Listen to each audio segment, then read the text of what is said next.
நம்ம இப்போ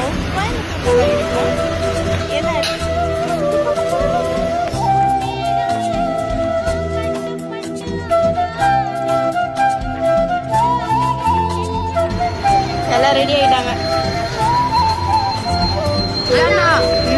ஹாய் சொல்லுங்க.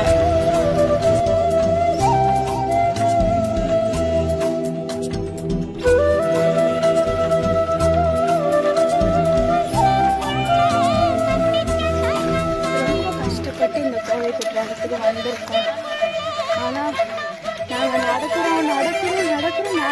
இருக்கோம். இன்னும் குற்றாலமே வரல. எங்களுக்கு ரொம்ப வருத்தமாக இருக்கு. பக்கத்தில் இருக்குன்னு நினச்சிட்டோம்.